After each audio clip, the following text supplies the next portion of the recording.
কেউ যদি 10 বার সূরায়ে ইখলাস বা কুল হুয়াল্লাহ সূরা পাঠ করে, কয়বার?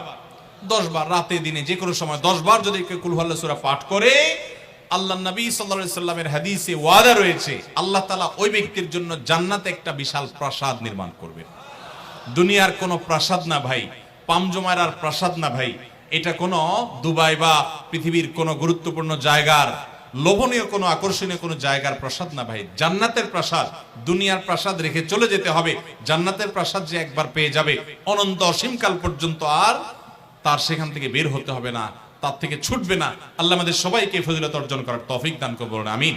তাহলে সূরা ইখলাস 10 বার মাঝে মধ্যে পড়তে যদি আমরা চেষ্টা করি, পুরা সূরাটা একবার পড়তে 1 মিনিট সময় কিন্তু লাগে না।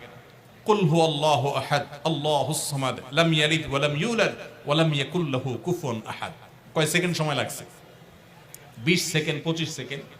আপনি চাইলে 1 মিনিটে 3 বার কুল হুয়াল্লাহ সূরা পড়তে পারেন, তার মানে 1 মিনিটে পুরো কোরআন খতম দেওয়ার সওয়াব আপনি লাভ করতে পারেন। তাহলে অবসর সময়গুলোতে আমরা মুখস্থ তো সবারই আছে, পড়ার চেষ্টা করব না ইনশাআল্লাহ। আল্লাহ আমাদের সবাইকে তৌফিক দান করুন। এবং পড়ার পাশাপাশি এই সূরাতে আল্লাহর একত্ববাদের কথা বলা আছে, মূল বিষয়টা সেটা, শুধু সওয়াব আহরণ করাই উদ্দেশ্য না, বরং এখান থেকে আল্লাহর একত্ববাদের শিক্ষা নিতে হবে।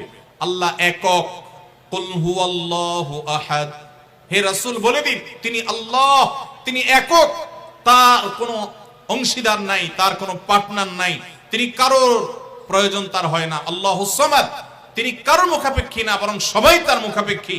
লাম ইয়ালিদ ওয়া লাম ইউলাদ, তাকে কেউ জন্ম, তিনি কাউকে জন্ম দেননি আর তাকেও কেউ জন্ম দেয়নি। ওয়া লাম ইয়াকুল লাহু কুফুয়ান আহাদ, তার কোনো সমকক্ষ নাই।